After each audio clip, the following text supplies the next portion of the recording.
이곳에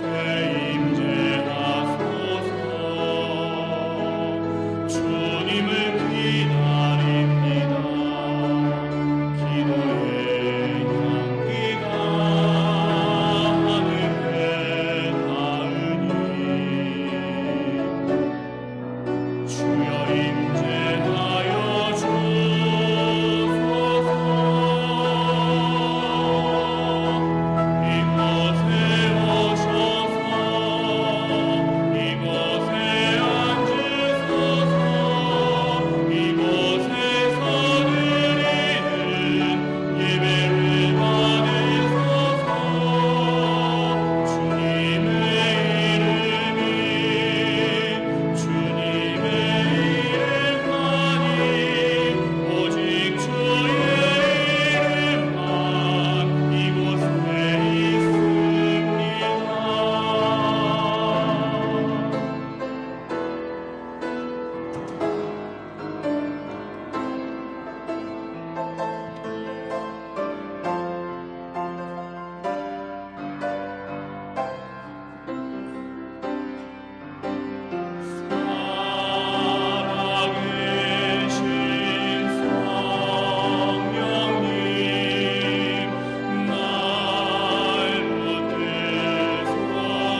오라 우리가 여호와의 산에 올라가서 하나님의 전에 이르자. 주님의 도를 가지고 우리에게 가르치실 것이니 우리가 그의 길로 행하리라 하시니라. 이는 율법이 시온으로부터 나올 것이요 여호와의 말씀이 예루살렘으로부터 나올 것임이라. 아멘. 크신 사랑으로 우리를 돌보시는 하나님, 어버이 주일을 맞아 예배의 자리로 부르시니 감사합니다.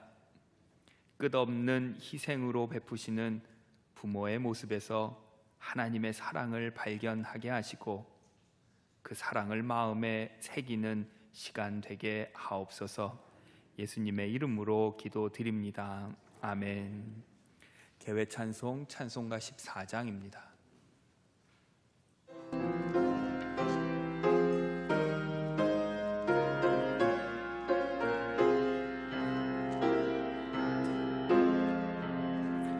주리 하나님 하늘에 계시니 거쳐나마 빛 주 앞에 찬송하네. 이 천지 만물도 주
성시교독은 교독문 98번입니다.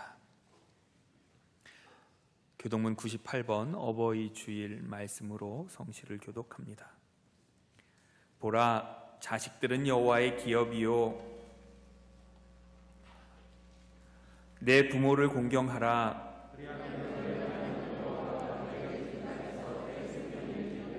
내 아들아, 내 아비의 훈계를 들으며 내 어미의 법을 떠나지 말라. 너를 낳은 아비에게 청종하고 내 늙은 어미를 경히 여기지 말지니라. 자녀들아, 주 안에서 너희 부모에게 순종하라. 이것이 옳으니라.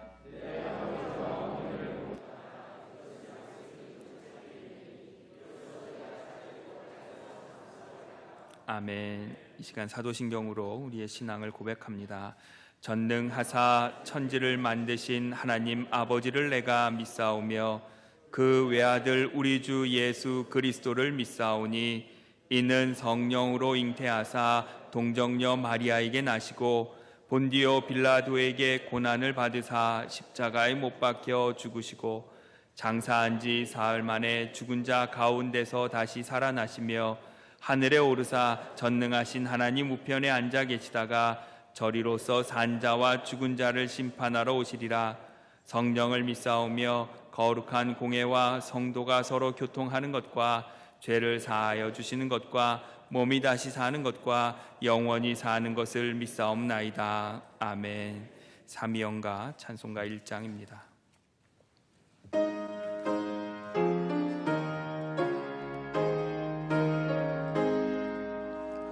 만복의 근원 하나님 온 백성 찬송 드리고 저 천사여 찬송하세 찬송 성부 성자 성령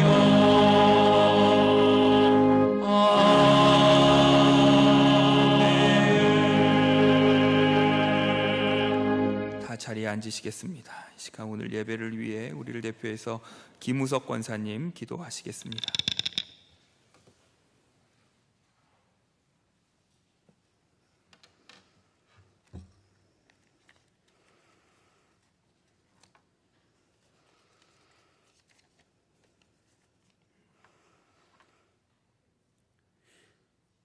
사랑과 은혜가 충만하신 아버지 하나님, 오늘도 거룩하고 복된 주일을 허락하시고 주님의 뜻 가운데 한 마음으로 예배드리게 하심을 감사드립니다.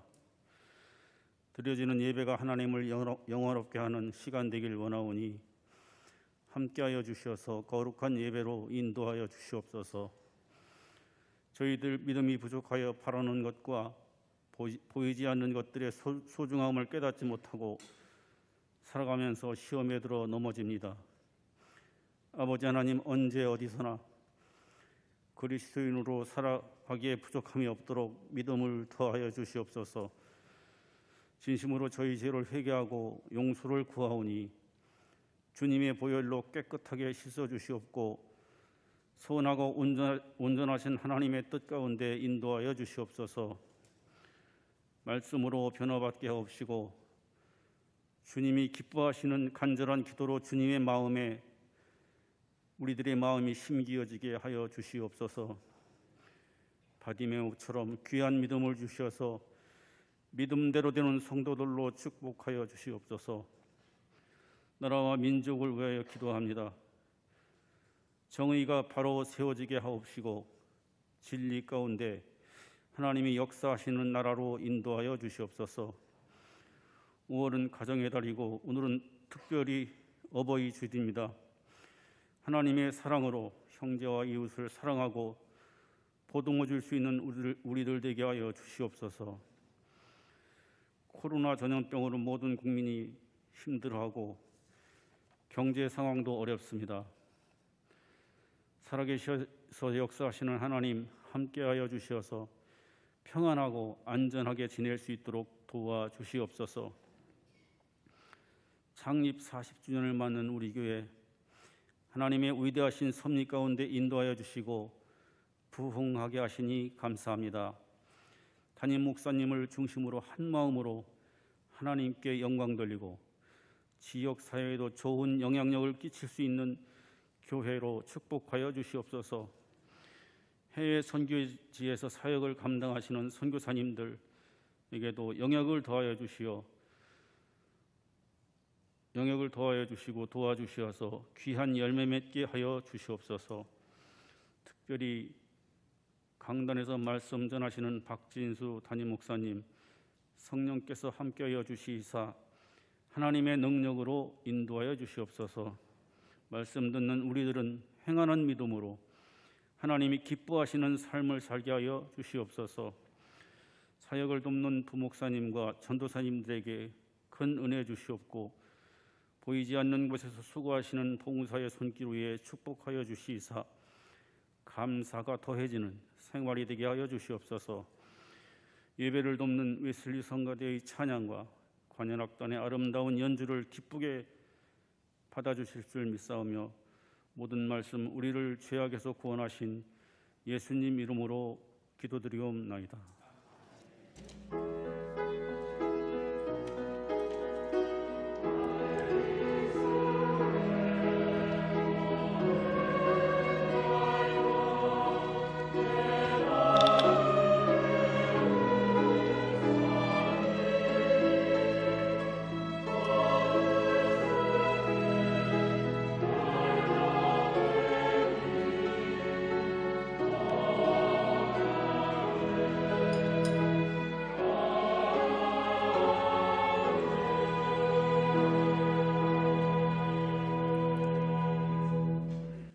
찬송가 578장입니다.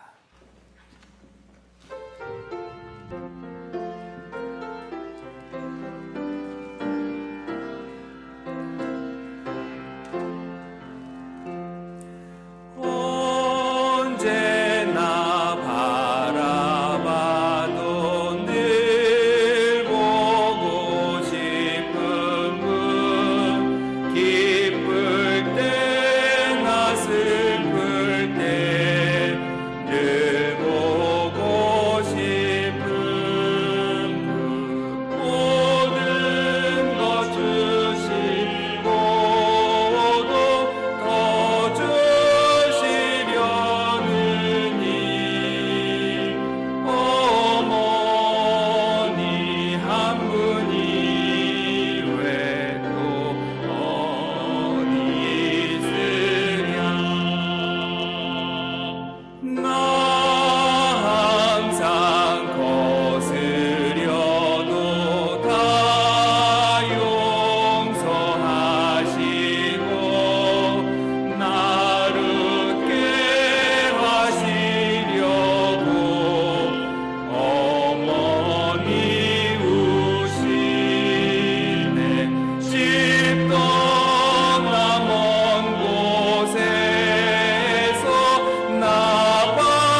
시간 함께 보실 말씀은 누가복음 15장 20절로 24절의 말씀입니다. 신약성경 누가복음 15장 20절로 24절, 이 말씀을 이미성 권사님 봉독하시겠습니다.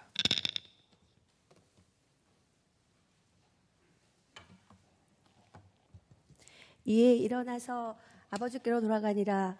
아직도 거리가 먼데 아버지가 그를 보고 측은히 여겨 달려가 목을 안고 입을 맞추니 아들이 이르되 아버지, 내가 하늘과 아버지께 죄를 지었사오니 지금부터는 아버지의 아들이라 일컬음을 감당하지 못하겠나이다 하나, 아버지는 종들에게 이르되 제일 좋은 옷을 내어다가 입히고 손에 가락지를 끼우고 발에 신을 신기라.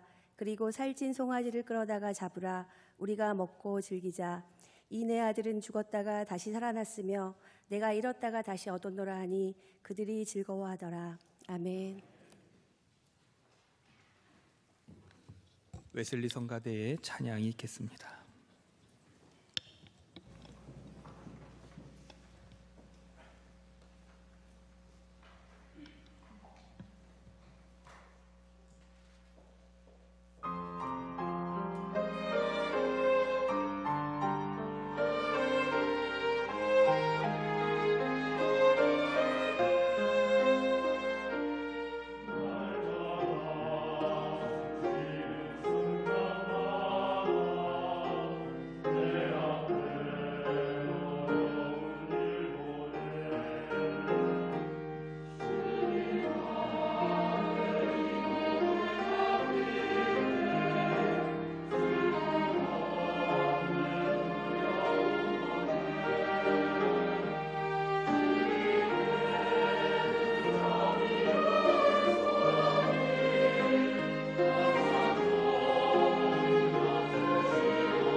아멘. 고맙습니다.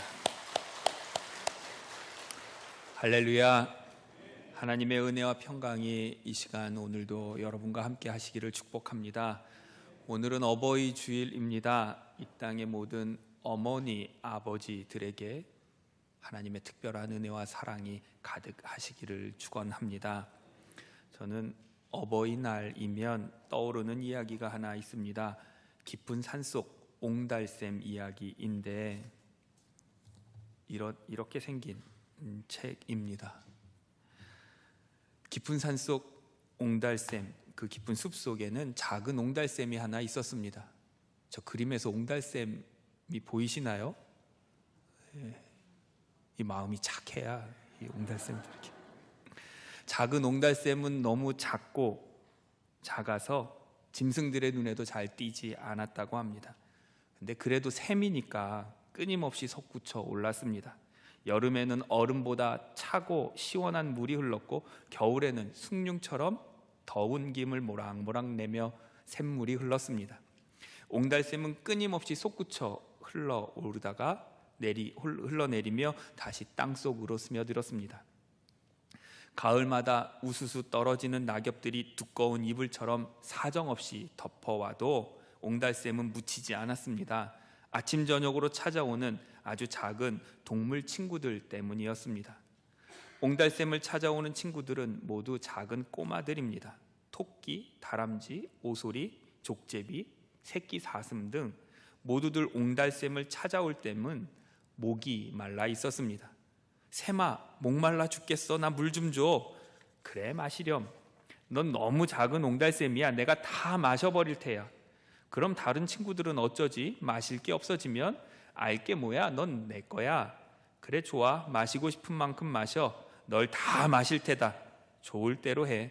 그런데 참 이상한 일이었습니다. 작은 짐승들이 아무리 뱃속 가득 차도록 물을 마시고 마셔도 옹달샘은 조금도 줄어들지 않았습니다. 또 다른 짐승이 와서 똑같이 말했습니다. 샘아, 목말라. 나 물 좀 줘. 그래, 마시렴. 널 몽땅 마실 테다. 그래, 몽땅 마셔. 넌 내 거야. 내가 다 가질 거야. 그래, 다 가져. 그렇지만 그 어떤 짐승도 옹달샘을 다 마셔버릴 수는 없었습니다. 이상하다. 내가 널 다 마셔버렸는데도 넌 그대로 있잖아. 나도 이상해. 깊은 숲속 작은 옹달샘은 지금도 작은 짐승들과 사랑을 하고 있답니다. 옹달샘의 사랑은 자기를 다 주어도 마르지 않는 그런 사랑입니다. 이현주 목사님이 쓰신 숲속 작은 옹달샘 이야기라는 글 중에 한 대목입니다. 저는 하나님의 사랑을 묵상할 때나 부모의 사랑을 생각할 때면 주고 또 주고 다 주어도 결코 마르지 않는 그런 옹달샘을 떠올립니다. 욕심으로 가득 찬 우리 마음은 샘을 독차지하려는 어린 짐승들을 닮았습니다. 그러나 샘은 다 주어도 마르지 않는 그런 사랑을 갖고 있었습니다. 하나님의 사랑이 그렇고 부모님의 사랑이 그렇습니다. 흘러 넘치는 사랑은 자기를 다 주어도 마르지 않는 사랑입니다. 깊은 산속에서 솟아난 샘은 물줄기를 따라 낮은 곳으로 흐릅니다. 그리고 물줄기가 지난 자리에는 생명이 자랍니다. 물이 흐르는 일에는 억지가 없습니다. 그저 낮은 곳을 따라 흐릅니다. 바위를 만나면 돌아가고 웅덩이를 만나면 그 웅덩이를 가득 메우고 또 그렇게 흘러갑니다. 하나님의 사랑도 그렇습니다. 하나님은 우리를 끝까지 포기하지 않으시고 기다리시며 기대하십니다. 부모의 사랑은 그런 하나님의 사랑을 닮아 있습니다. 네모난 그릇을 만나면 네모나게 바꾸고 동그란 그릇을 만나면 동그랗게 바꾸며 그렇게 사랑합니다. 만나는 모든 갈증을 풀어주고 또 더러운 것은 모두 씻어줍니다. 그래서 흘러넘치는 사랑은 생명을 살리는 사랑입니다. 오늘 우리가 이렇게 있음은 그 사랑 때문입니다. 그 사랑이 우리를 살게 합니다. 어버이 주일인데 전염병 상황입니다. 방역당국은 이번 어버이날에는 부모님 직접 만나지 말고 전화로 영상통화로 안부 인사하는 게 좋겠다 하기도 했습니다. 우리 교회도 해마다 어버이 주일이면 가슴에 꽃을 달아 드렸는데 올해는 너무 밀접하게 접촉할까 봐 그것도 못하게 되었습니다. 올해는 그저 꽃 한 송이를 전하는 것으로 어버이 주일을 지내게 되었습니다. 이태원 어디선가 바이러스가 다시 확산되고 있다고 하니 걱정입니다. 전염병 상황이 아직 끝나지 않아서 그래서 더욱 쓸쓸한 어버이 주일입니다. 선거를 치르고 연휴를 지내고 나면 우리는 조금씩 일상을 되찾을 수 있을 것이라 기대했습니다. 그런데 아직 시기상조인 것 같습니다. 일상을 되찾기 위해 좀 더 노력하고 마지막까지도 우리가 할 수 있는 일을 다하며 조심해야 하겠습니다. 지난 주간 참 많은 일들이 있었지만 소위 인분교회라는 말이 회자되었습니다. 서울의 어떤 교회에서 지도자들을 훈련하면서 가혹행위를 해왔다는 사실이 알려졌습니다. 교회 임원을 훈련하며 잠도 못 자게 하고 때리고 가두고 굶기고 심지어는 인분까지 먹도록 강요했다 했습니다. 저들과 우리가 같은 신앙이라 할 수 있을까요? 이런 이상한 일은 결코 기독교 신앙 아닙니다. 하나님은 결코 우리에게 가혹행위 하시는 분이 아닙니다. 하나님은 결코 우리의 괴롭힘을 기뻐하지 않으십니다. 하나님의 사랑은 우리에게 모든 것 다 내어주시는 그런 사랑입니다. 사람을 괴롭게 하면서 훈련이란 말하는 건 기독교 신앙 아닙니다. 하나님의 사랑은 그 아들까지도 아끼지 않고 다 내어주시고 끝까지 내어주시고 기다리시는 것, 그게 예수님이 우리에게 보여주신 사랑입니다. 물론 저들도 성경을 따라 했다고 주장합니다. 그 성경은 고린도후서 6장 말씀인데 우연히 지난 몇 주 전에 우리가 함께 보았던 말씀이기도 합니다. 고린도후서 6장 4절로 10절을 좀 다시 보면, 오직 모든 일에 하나님의 일꾼으로 자천하여 많이 견디는 것과 환난과 궁핍과 고난과 매맞음과 갇힘과 난동과 수고로움과 자지 못함과 먹지 못함 가운데서도 깨끗함과 지식과 오래 참음과 자비함과 성령의 감화와 거짓 없는 사랑과 진리의 말씀과 하나님의 능력으로 의의 무기를 좌우에 가지고 영광과 욕됨으로 그러했으며 약한 이름과 아름다운 이름으로 그러했느니라. 우리는 속이는 자 같으나 참되고 무명한 자 같으나 유명한 자요, 죽는 자 같으나 보라 우리가 살아있고 징계를 받는 자 같으나 죽임을 당하지 아니하고 근심하는 자 같으나 항상 기뻐하고 가난한 자 같으나 많은 사람을 부요하게 하고 아무것도 없는 자 같으나 모든 것을 가진 자로다. 아멘. 이 말씀을 찬찬히 묵상하다 보면 사도 바울이 그리스도의 복음을 위해서 어떤 삶을 살았구나 하는 것을 짐작하게 됩니다. 그리고 우리가 신앙을 지키려 할 때에 때로는 고난과 역경도 만날 수 있겠구나 하는 걸 알 수 있습니다. 그러나 결코 이 말씀이 사람을 괴롭게 하는 가혹 행위를 정당화하는 그런 말씀 될 수 없습니다. 교인이 되거나 교회의 리더가 되거나 신앙인이 되거나 구원을 받기 위해 반드시 고난이나 역경을 통과해야 하는, 통과 의례처럼 겪어야 하는 것 아니라 하는 말씀입니다. 구원은 오로지 하나님의 은혜로 우리에게 주어지는 것입니다. 교회의 직분도 마찬가지입니다. 우리의 자격과 신앙의 연륜이 우리에게 직분을 주는 것 아니고 하나님의 은혜가 우리로 감당케 하십니다.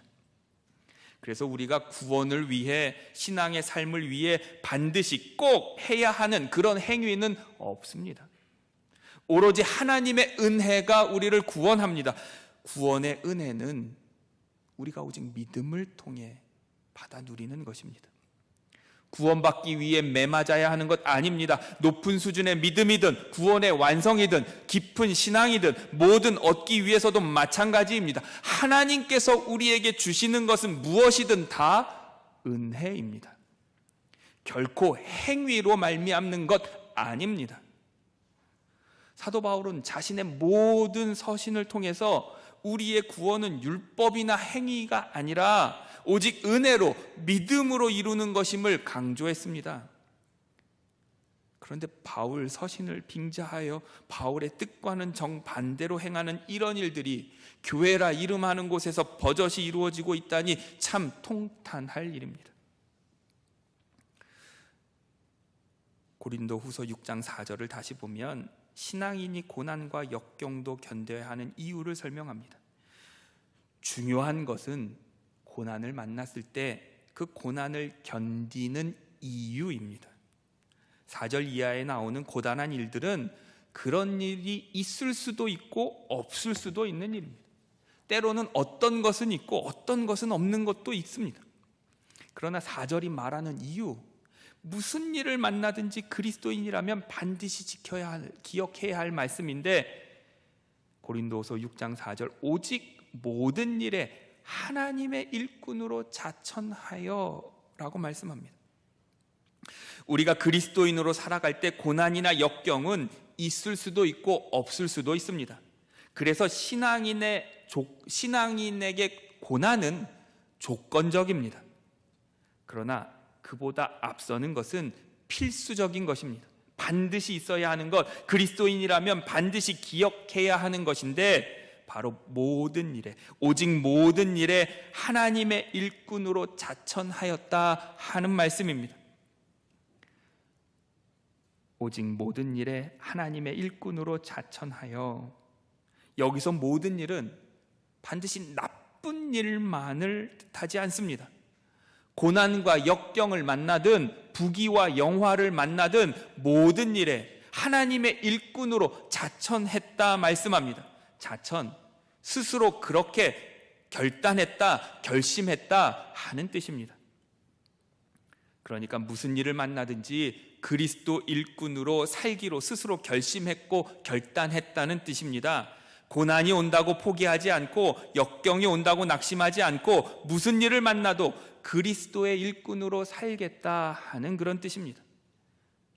부귀와 영화를 만나도 마찬가지입니다. 모든 일이란 세상의 모든 좋은 것들을 만나도 그것에 홀리지 않고 하나님의 일꾼으로 살겠다 하는 결심입니다.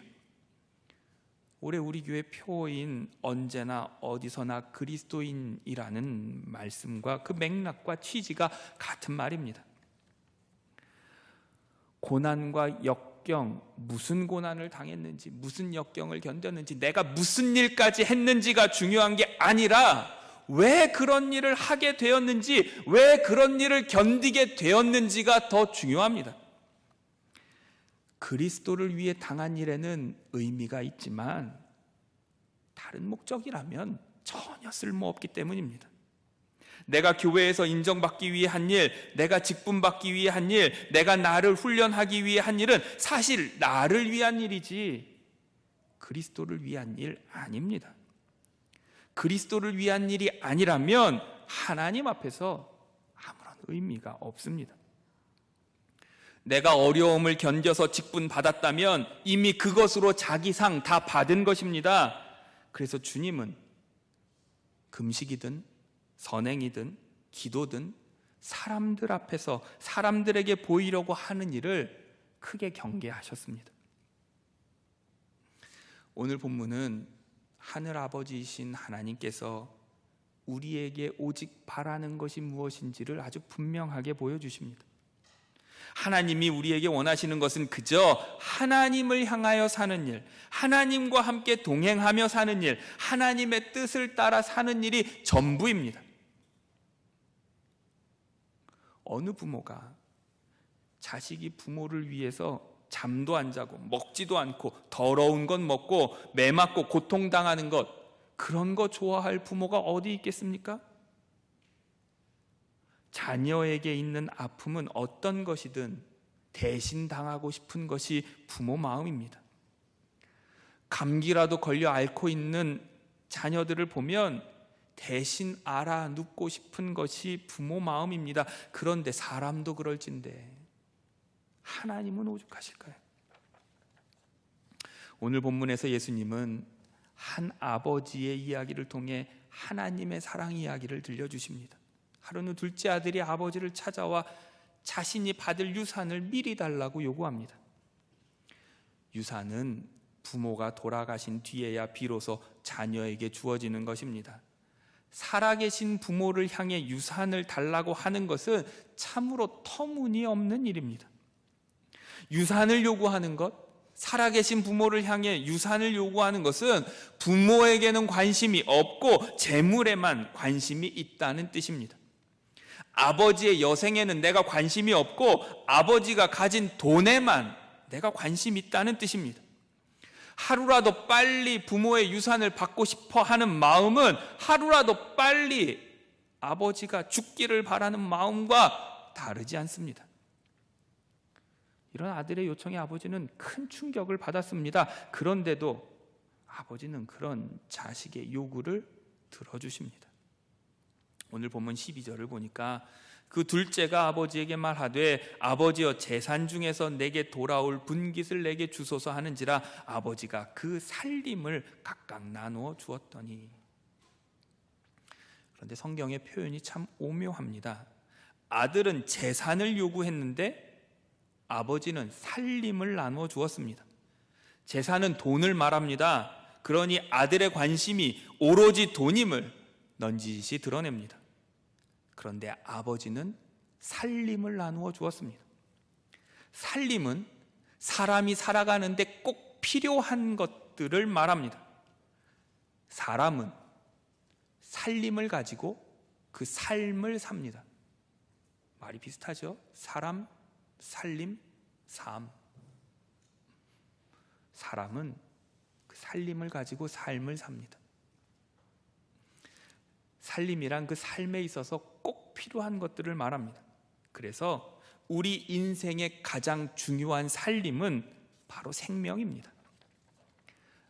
아버지는 아들에게 살림을 주었습니다.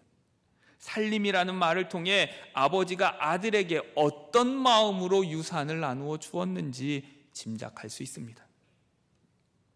아들은 그 재산을 가지고 먼 나라로 떠납니다. 하지만 아버지는 살림을 나누어 준 아버지는 아들을 한시도 잊을 수가 없습니다. 아버지의 생명이 아들과 함께 그 먼 나라를 같이 헤매고 떠돌고 있습니다. 어디 있어도 늘 떠난 아들 걱정뿐입니다. 아니나 다를까 아들은 쫄딱 망해서 거지가 되었습니다. 그리고 아버지를 기억합니다. 그리고 아버지 집을 향해 돌아옵니다. 여러분 같으면 이 아들 어떻게 하시겠습니까? 그런데 하늘 아버지는 자신의 모든 것으로 아들을, 이 탕자를 환영합니다. 오늘 본문 20절입니다. 이에 일어나서 아버지께로 돌아가니라 아직도 거리가 먼데 아버지가 그를 보고 측은히 여겨 달려가 목을 안고 입을 맞추니. 아들은 아버지를 떠났지만 아버지는 하루도 아들을 떠난 적이 없습니다. 아버지는 마음으로 늘 아들과 동행하고 있었습니다. 아버지는 언제나 그 아들과, 집 떠난 아들과 같이 있었습니다. 다만 아들이 아버지를 떠났기에 그 아들은 알 수 없었을 뿐입니다. 거짓골로 돌아오는 아들을 아버지는 단번에 알아봅니다. 거리가 먼데도 아버지는 아들을 한눈에 알아봅니다. 어떻게 그럴 수 있을까? 모습도 많이 달라졌을 것이고 떠날 때와 달리 거짓골로 돌아오는 아들을 알아보기 쉽지 않았을 텐데 거리가 먼데도 아버지는 한눈에 단번에 알아봅니다. 왜냐? 매일같이 아들을 그 자리에서 기다리고 그곳에 아들이 서 있는 모습을 그리고 한 하루를 매일같이 그렇게 아들을 기다렸기 때문입니다. 하나님도 늘 우리와 함께 하십니다. 다만 우리가 하나님께 기울이지 않기에 알지 못하는 것뿐입니다. 언제라도 우리가 하나님을 향하면 우리는 하나님의 은혜와 도움을 받을 수가 있습니다. 아버지는 이 거짓골로 돌아온 아들을 다시 회복시켜 주었습니다. 22절로 24절을 보면 아버지는 종들에게 이르되 제일 좋은 옷을 내어다가 입히고 손에 가락지를 끼우고 발에 신을 신기라. 그리고 살진 송아지를 끌어다가 잡으라. 우리가 먹고 즐기자. 이 내 아들은 죽었다가 다시 살아났으면 내가 잃었다가 다시 얻었노라 하니 그들이 즐거워하더라. 아멘. 아들이 집 나가서 귀한 재산 다 탕진하고 돌아왔습니다. 그런 아들을 아버지는 제일 좋은 옷으로 갈아입히고 손에 가락지를 끼웁니다. 발에 신을 신기고 살진 송아지를 잡습니다. 옷과 신발은 아들이 이제 거짓골을 벗어나 돼지치는 노예가 아니라 아들의 신분이 회복되었음을 뜻합니다. 반지는 아마도 인장 반지였을 것인데 경제적인 결제를 할 수 있는 반지를 뜻합니다. 아버지는 자신의 모든 것으로 그 아들을 회복시켜 주었습니다. 아들은 아버지 집에 돌아옴으로 사회적으로, 경제적으로 모든 것이 회복되었습니다. 이전의 아들은 아버지 집을 떠나면 뭔가 좋은 게 있을 것이라 기대했습니다. 아버지 집은 답답하고 아버지 집 밖에 뭔가 짜릿하고 행복하고 기쁜 것들이 있을 것이라 그렇게 기대했습니다. 하지만 아버지 집 밖에서 아들은 모든 것을 잃고 말았습니다. 아들은 거짓골로 세상의 가장 밑바닥에 처박히고 말았습니다. 죄의 유혹, 욕심의 유혹은 달콤합니다. 그래서 쉽게 미혹됩니다. 그러나 그 결국은 자명한데 야고보 사도는 말씀하기를 야고보서 1장 15절에 욕심이 잉태한즉 죄를 낳고 죄가 장성한즉 사망을 낳느니라. 그러나 어떤 경우에도 우리가 낙심하지 말 것은 하나님은 언제나 어디서나 우리와 함께 하시며 우리를 기다리신다는 사실 때문입니다. 어떤 경우에도 하나님께 돌아가기 늦은 때는 없습니다. 하나님께 돌아가기 위해 자격이나 조건이 필요한 것도 아닙니다. 하나님의 사랑과 은혜를 받기 위해 필요한 것은 그저 하나님께 돌아가는 일 뿐입니다. 행위가 필요한 것도 아니고 돈이 필요한 것도 아닙니다. 스스로를 괴롭게 해서 가혹 행위를 해야 하는 것은 더더욱 아닙니다. 그저 하나님께 돌아가면 됩니다. 그저 하나님을 원하고 바라고 기도하면 됩니다. 하나님께로 돌아가면 그러면 하나님이 붙들어 주십니다. 하나님이 회복시켜 주십니다. 하나님이 하나님의 모든 것으로 우리를 복되고 풍성하게 해 주십니다. 오늘 읽지는 않았지만 오늘 본문 4절로 6절을 보면 주님이 우리를 위해 어떻게 하시는지 이렇게 그려냅니다. 누가복음 15장 4절로 6절입니다. 너희 중에 어떤 사람이 양 100마리가 있는데 그 중에 하나를 잃으면 99마리를 들에 두고 그 잃은 것을 찾아내기까지 찾아다니지 아니하겠느냐. 또 찾아낸즉 즐거워 어깨에 메고 집에 와서 그 벗과 이웃을 불러 모으고 말하되 나와 함께 즐기자. 나의 잃은 양을 찾아내었노라 하리라. 아멘. 어깨에 메고 모두가 고단하고 어려운 상황인 줄 압니다. 그러나 하나님이 함께 하십니다. 하나님은 우리를 지키고 인도하시며 하나님의 때가 되면 반드시 회복시켜 주실 것입니다. 사망의 음침한 골짜기 같은 어둡고 두려운 터널을 지나고 계신 분도 계실 겁니다. 그러나 주님은 우리를 어깨에 메고 그 어두운 골짜기를 우리를 대신에 건너고 계신 줄 믿습니다. 주님은 곧 우리를 푸른 초장, 쉴 만한 물가로 인도하여 주실 것입니다. 어떤 형편이든 우리를 향한 하나님의 흘러넘치는 사랑이 우리 삶의 희망입니다. 그 사랑이 우리를 살리고 회복케 하고 온전케 하실 것입니다. 그러니 주님 우리와 동행하심을 믿고 우리에게 주어진 삶을 힘있게 살아가시기를 바랍니다. 하나님이 우리와 함께 하시고 내가 지쳐 넘어져 쓰러지고 두려울 그때에 주님이 우리를 목에 어깨에 메고 가시는 줄 믿으며 그렇게 힘있게 복되게 그리스도인의 삶을 행복하게 살아내시는 여러분 되시기를 주님의 이름으로 축복합니다. 아멘. 기도하겠습니다. 하나님, 어버이 주일을 맞이합니다. 우리에게 생명을 주신, 사랑을 주신, 우리 삶을 위해 아낌없이 모든 것을 내어준 부모의 사랑을 통해 우리는 하늘아버지 하나님을 기억합니다. 오늘의 나는 모든 것이 은혜일진데 은혜에 합당한 믿음의 삶이 되게 하옵소서. 어떤 때든지 하나님은 우리와 함께 하시고 집 나간 아들을 기다리는 아버지처럼 우리가 돌아오기만을, 회복해 해 주시기만을, 온전케 회복시켜 주시기를 소망하는 마음으로 기다리는 하나님의 마음을 알게 하시어 주님과 동행하는 걸음 되게 하시고 하나님이 지키시니 힘있고 용기 있게 믿음의 삶을 감당하는 우리 모두가 되게 하여 주옵소서. 어렵고 고단하고 정말 힘들고 지치고 두려운 나날이지만 사망의 음침한 골짜기를 다닐지라도 해를 두려워하지 않을 것은 주님이 나와 함께 하시며 주님의 지팡이와 막대기가 나를 지키시는 줄 믿습니다.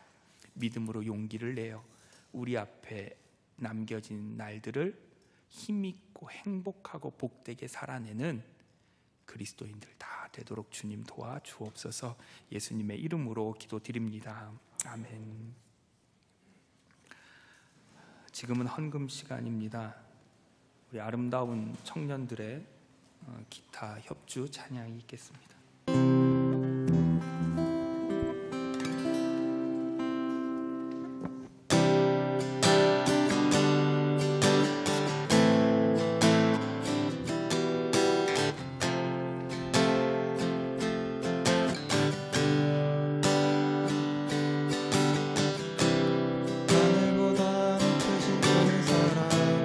바다보다 넓으신 그 사랑 나를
주셨으니 믿는 자는 영생을 얻으리.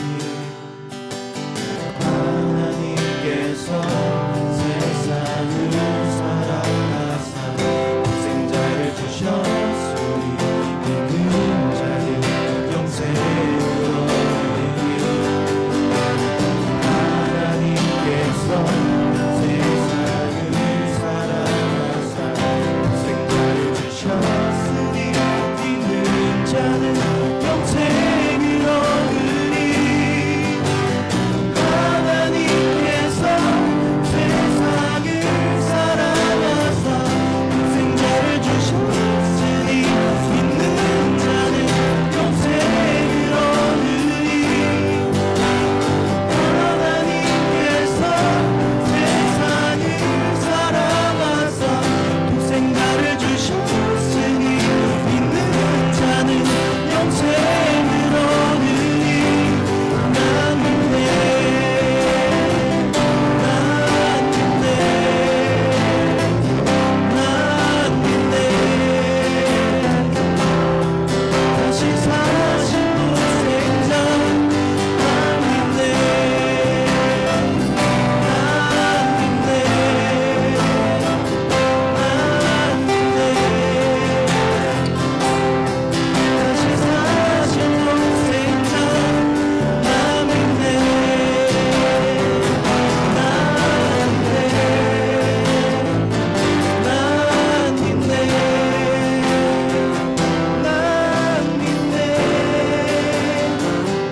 난 믿네.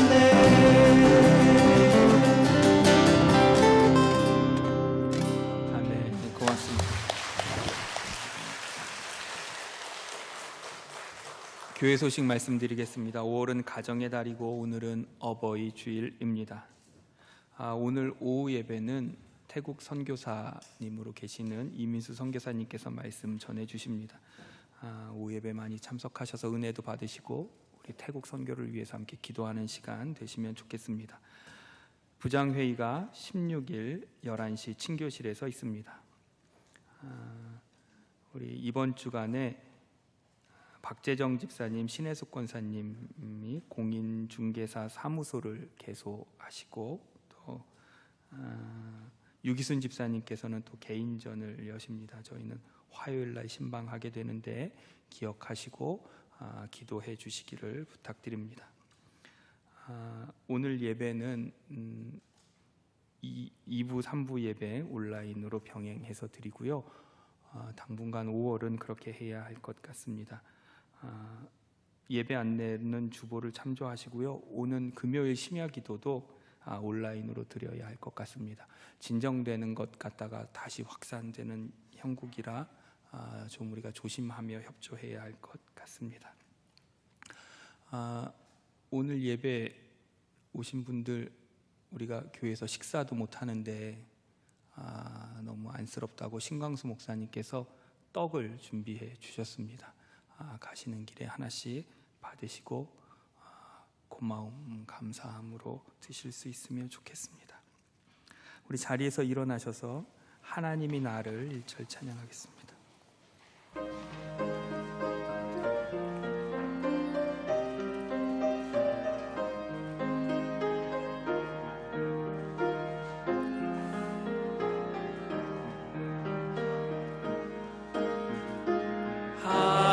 하나님이 나를 사랑하심을 늘 깨닫게 하소서.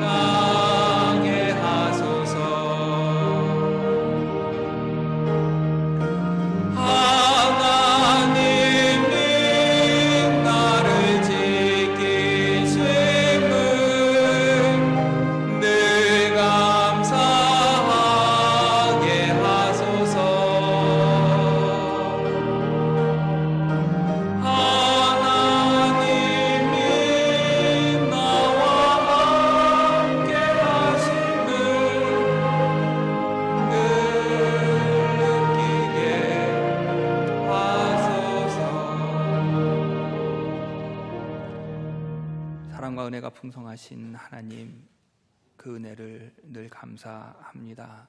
어버이 주일을 맞이하여 우리에게 육신의 삶을 전해주신 부모의 은혜와 사랑을 기억합니다. 또 원부모 되신 하늘아버지 하나님을 또한 기억합니다. 오늘의 나의 나된 것 모든 것이 은혜임을 기억하며 은혜에 합당한 삶을 살아가려 할 때에 어렵고 고단한 일상이 우리 삶에 펼쳐질지라도 생명 있음에 사랑이 있음에 감사하며 기쁘고 복되게 행복하게 우리 삶을 영위하도록 주님 은혜와 능력을 더하여 주옵소서.